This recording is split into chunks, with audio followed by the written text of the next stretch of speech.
Halo semuanya, salam sua dengan saya Adi Da Silva dalam channel Inspiring Because You Are My Inspiration. Channel ini akan menghadirkan orang-orang biasa yang menginspirasi banyak orang dengan cara yang biasa. Untuk itu, jangan lupa memberikan komentar Anda dalam kolom komentar dan nyalakan lonceng notifikasi agar Anda tidak ketinggalan video-video inspiratif dari saya. Salam Inspiring.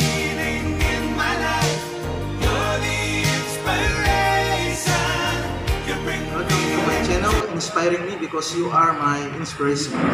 Telah hadir bersama saya Bapak Kepala Dinas PKO Kabupaten Lembata, Bapak Sylvester. Selamat siang Bapak. Selamat siang. Hari ini bersama Bapak Kadis kita akan berbincang-bincang tentang dunia pendidikan di Kabupaten Lembata dengan sebuah tema yang cukup menarik, menggapai mutu pendidikan di tengah pandemi Corona. Jadi sebelum kita masuk kepada inti persoalan, saya ingin memulainya dengan beberapa cerita di luar sana terkait dengan ketika awal Bapak melamar sebagai seorang kepala dinas. Kita tahu bahwa Bapak latar belakang pendidikan Bapak seorang sarjana hukum, tapi kemudian berani untuk melamar menjadi kepala dinas itu. Apa yang melatar belakang atau motivasi yang melatar belakang sehingga berani melamar menjadi kepala dinas Kabupaten Lembata? Baik ya, ini ceritanya panjang ya. Kenapa tiba-tiba saya memutuskan untuk melamar menjadi kepala dinas pendidikan? Jadi pertama kita dapat pengumuman bahwa ada 9 jabatan di Eselon 2 yang diberikan.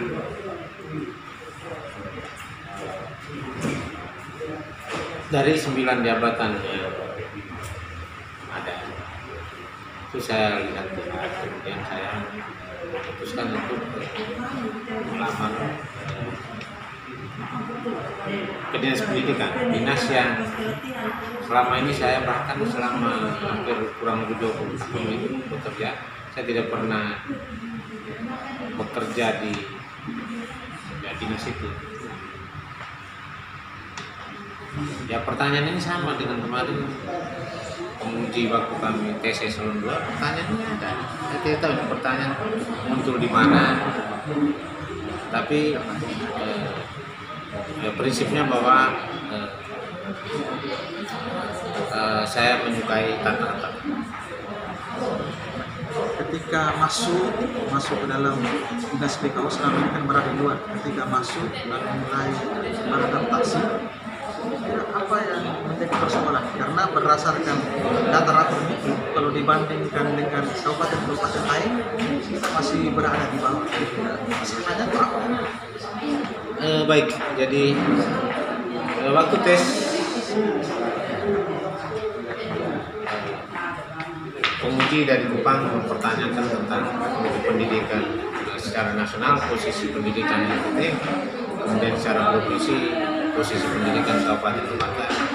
Saya waktu itu menyampaikan beberapa hal, di antara lain saya bilang, pertama secara khusus itu saya bilang orang Lembata dan orang kita itu terkenal sangat cerdas.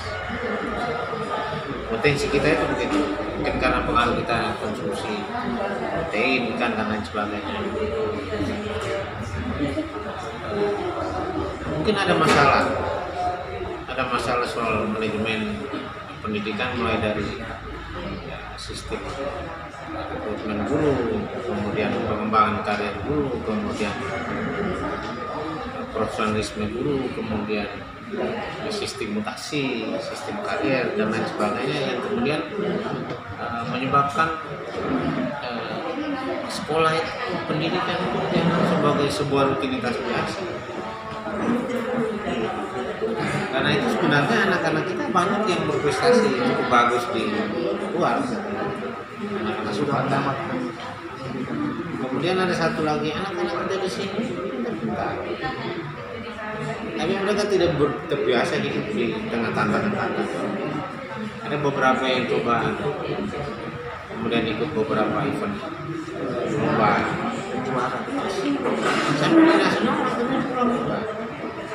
Padahal bukan berarti kita punya kualitas tidak ada, tapi karena memang saya lihat lembaga pendidikan ini harus diubah menjadi lembaga yang menyenangkan. Lembaga yang menyenangkan. Kalau sepanjang ini menjadi lembaga yang beban, menjadi sesuatu yang bukan, kita harus kembalikan semangat pendidikan ini ke tempatnya supaya kita bisa bicara tentang sumber daya manusia. Karena itu yang saya tulis makalah saya itu SDM unggul di abad 2021. Itu makalah saya waktu saya tes menjadi kualitas. Berarti ada pertanyaan berikut. Bapak kan sudah masuk dalam SPK, sudah mengetahui persoalan awal. Lalu kira-kira apa strategi ke depan untuk memperbaiki persoalan-persoalan tadi seperti yang disampaikan? Pertama kita melakukan penataan. Penataan itu mulai dari dinas, kemudian UPTD, semua satuan pendidikan harus kita tahu. Penataan ini bukan tidak ada tantangan, ada banyak sekali tantangan. Soal bagaimana mutasi guru dilakukan sesuai reportnya, profesi, the right man on the right place, kemudian jabatan kepala sekolah, guru-guru. Memang kalau ditanya kenapa kita bergerak lambat sekali, karena memang seperti terjadi ketidakmerataan guru di seluruh kabupaten Lembata. Karena ada beberapa sekolah yang mengalami penumpukan guru, ada yang bayangkan, ada yang guru mampron yang bisa 80, ada yang tidak punya. Masalah-masalah semua itu harus kita siapkan semua, kemudian harkat dan martabat guru, kebersamaan, baru kita mungkin bicara tentang buku. Kalau tidak, kita akan bekerja sendiri-sendiri, kita tidak bisa. Karena kita bicara buku, kita bicara pendidikan, skopnya harus kabupaten Lembata. Saya sering bilang teman-teman kepala sekolah baik SD maupun SMP itu istilahnya ada itu kepala sekolah SMP di Kabupaten Lembata dan ada juga kepala SD di Kabupaten Lembata. Teman-teman guru juga guru di Kabupaten Lembata, jadi kalau nanti ditaruh masih di belahan bumi Kabupaten Lembata, itulah mereka pelaksanaan. Ada tidak program-program jangka pendek dari waktu dekat yang berupaya untuk memperbaiki sistem atau meningkatkan prosedur. Tapi persoalannya sekarang ini di tengah pandemi corona ini. Kita di musim pandemi ini saya sendiri tujuan saya ke dinas pendidikan belum bisa saya kerjakan untuk sekolah, karena setelah masuk Oktober kemudian kita masuk akhir tahun pelajaran kemarin, kita juga di kantor tutup tahun anggaran, kemudian kita mulai ternyata Maret kita sudah langsung mengalami pandemi COVID-19 ini, sehingga yang kita kerjakan sekarang adalah guru, kepala sekolah, siswa dan semua warga pendidikan hanya diminta untuk terus menjaga kesehatan, menerapkan protokol kesehatan dengan cara social distancing, physical distancing, untuk kita bisa memutus mata rantai ini sebelum nanti mungkin kita bisa bicara soal apa yang nanti akan kita kerjakan ke depannya. Nah, yang prioritas sekarang adalah kesehatan semua warga pendidikan dan juga bagaimana momentum siswa dan guru ini tidak hilang, dan kita sedang mempersiapkan pembelajaran kelas dengan berdasarkan SKB Menteri kemudian edaran Bupati. Saya harap kita akan supervisi untuk memastikan bahwa semua perilaku wajib yang ada di satu pendidikan, semua kepala sekolah, semua guru sudah siap untuk melakukan pembelajaran kelas yang syarat-syaratnya cukup. Tapi disampaikan bahwa optimalisasi peran kepala sekolah merupakan salah satu cara untuk kita mendidik. Bagaimana Bapak melihat sejauh ini selama kurang lebih berapa 1 tahun dan Bapak sudah untuk melihat peran kepala sekolah, apakah sudah optimal atau belum, atau mungkin ada hal-hal yang perlu diperbaiki sejauh yang Bapak amati karena sering turun ke sekolah-sekolah? Saya lihat untuk hal-hal yang sifatnya internal di profesi guru, saya lihat hampir kepala semua, karena kepala sekolah itu adalah tugas tambahan dari seorang guru. Hampir rata-rata paham bicara soal kurikulum, administrasi semua. Tapi kepala sekolah tidak hanya sekedar begitu. Dia harus punya leadership yang cukup, punya inovasi, punya kreativitas, dan punya keunggulan supaya dia bagaimana sekolah itu bisa berkembang secara baik. Ada banyak hal seperti contoh pengelolaan dana bos, kemudian pengelolaan aset sekolah yang sampai dengan sekarang semua masih jadi temuan BPK. Kalau saya menggunakan indikator-indikator yang sangat mudah untuk mengukur kepala itu kan ada beberapa aspek mulai kompetensi manajerial, kemudian bidang, kemudian manajemen konsolidasi, manajemen relasi komunikasi, aspek kepemimpinan dan lain sebagainya. Saya pikir akan kita melakukan penguatan karena memang terus terang semua kepala sekolah itu tidak memiliki pengetahuan yang cukup bagaimana memimpin organisasi yang namanya kepala sekolah itu. Kalau terkait dengan peran kepala sekolah, Bapak sudah sampaikan memang ada banyak yang mungkin belum paham atau sedang dalam proses. Kira-kira harapan terbesar untuk mereka, mungkin pesan kepada mereka? Ya, lebih jujur, lebih transparan, lebih mengutamakan musyawarah mufakat karena itu lembaga pendidikan, terus yang menerapkan prinsip-prinsip kepemimpinan yang familiar antara guru dengan jabatan-jabatan lain di sekolah, antara guru kepala dengan guru bantu, dengan semua stakeholder yang ada di sekolah itu harus memang kita harus saling jujur, saling terbuka supaya jangan ada kecurigaan. Ya masalah paling besar sekarang kan curiga soal tidak transparan, soal dana pengelolaan. Ada yang tahu, ada yang tidak tahu, tapi ya mungkin itu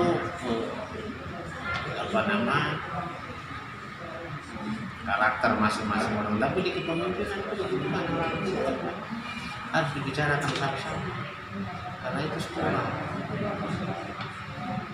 Kalau terkait dengan peran guru, apa yang Bapak harapkan sebagai pemimpin di sini terhadap guru-guru yang mendidik apalagi di tengah pandemi seperti ini? Kita butuhkan inovasi terus konsisten, kemudian mereka juga harus bisa membantu satuan pendidikan ini karena kemarin kita sudah lewat dengan BDR belajar dari rumah, kita sekarang menuju ke masa transisi untuk pembelajaran tatap muka di kelas. Harapan kepala sekolah dan semua guru, tenaga kependidikan, komite dan lain sebagainya, pemerintah setempat harus membantu untuk mempersiapkan agar pembelajaran harus segera kita lakukan karena persiapannya itu bukan mudah. Ini langsung saja terkait dengan sistem pendidikan kita yang di masa pandemi, mungkin disampaikan kembali karena kemarin edaran banyak orang yang salah menerjemahkan terkait dengan sistem shift, lalu persiapan, bagaimana sekolah itu harus mempersiapkan. Jadi intinya bagaimana persyaratan sebuah sekolah kalau dia mau mengadakan tatap muka langsung di sekolah, kira-kira apa yang harus mereka lakukan? Pertama memang dia harus mengisi aplikasi itu sama daftar periksa lama. Pertama dia harus bereskan itu untuk melis semua persiapan itu secara material. Pakai masker, tidak ada baju Jadi ada beberapa kelompok yang memang harus. Pertama soal administrasi itu nanti berkaitan dengan yang paling pertama diurus adalah surat persetujuan orang tua untuk boleh belajar di tatap muka di kelas. Itu pun ada banyak sekali catatan. Kalau orang tua yang bersangkutan belum mengizinkan anaknya sekolah, dia tetap menggunakan edaran kita kemarin, dia tetap belajar di rumah dan sekolah harus fasilitasi. Sekolah wajib memfasilitasi pembelajaran rumah kalau orang tuanya tidak memberikan izin. Dan itu juga anak tidak boleh dikeluarkan dari sekolah karena itu SKB 4 Menteri dimuat turun. Yang berikut adalah 3 tim di sekolah yang dibentuk nanti. harus melaksanakan tugas persiapan. Setelah persiapan selesai, dalam pelaksanaan itu 3 titik itu kita paham.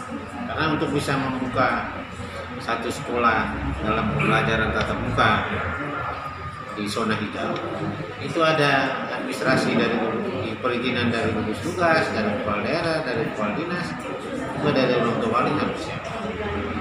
Kemudian tentang satu rombel itu maksimal 18 orang. Kemudian jam menurut saya itu jam mulai pembelajaran kalau kita menggunakan kemarin saya sudah sampaikan beberapa bulan lalu soal SMP ya. SMP kelas 7 itu hari Senin Selasa, kelas 8 hari Rabu Kamis, dan kelas 9 Jumat Sabtu. Maka kalau umpamanya kelas 7 itu dia menjadi 5 rombel, maka mereka tidak bisa masuk pagi sama sekali. Kelas 7A masuk jam 7 sesuai jam biasa, nanti kelas 7B masuknya jam setengah jam untuk diterapkan protokol kesehatan, pemeriksaan kesehatan, cuci tangan, pakai masker dan lain sebagainya. Itu pun nanti pulang karena tidak boleh masuk sama-sama dan pulang sekali karena itu akan menyulitkan nanti teman-teman tim di semua protokolnya tetap jalan dari awal lalu pulang juga sama-sama. Anak-anak juga dihimbau dengan orang tuanya agar dari rumah langsung ke sekolah dan dari sekolah pulang ke rumah dan tidak boleh berkeliaran di tempat-tempat selama menggunakan pakaian seragam. Karena tim kabupaten, Pak Bupati, Pak Wakil, Pak Sekda, dan kami tim COVID-19 kabupaten akan memantau dan terjadi pelanggaran SOP, pembelajaran di sekolah itu akan langsung kabupaten untuk tetap menjaga agar siswa semua warga belajar itu tetap sehat. Jadi kita tetap menjalankan kurikulum di sekolah, tapi kesehatannya juga tetap harus paling penting sekarang. Ini mungkin yang terakhir, ini saya minta pesan untuk semua nambah warga belajar, baik siswa mungkin atau para pendidik atau tenaga pendidik, mungkin apa yang Bapak harapkan sebagai pemimpin kepada secara keseluruhan saja kepada teman-teman. Baik, kepada semua warga belajar, kita masih zona hijau, tapi dengan adanya pembukaan akses transportasi yang dilakukan antar kabupaten hanya dengan menggunakan standar pengukur suhu tubuh, saya pikir kita akan lebih dituntut untuk menerapkan protokol kesehatan, jaga jarak, pakai masker, cuci tangan dengan sabun, dan mengukur suhu tubuh. Itu harus kita lakukan lebih tertib lagi karena sekarang sistem transportasi kapal feri, kapal larangan tuak sini sudah dibuka. Jadi kita perlu melakukan waspada. Yang berikut teman-teman semua, guru-guru, kepala sekolah semua kita harus terus menjaga kesehatan dan seluruh komponen terkait yang berada di pelaksanaan pendidikan.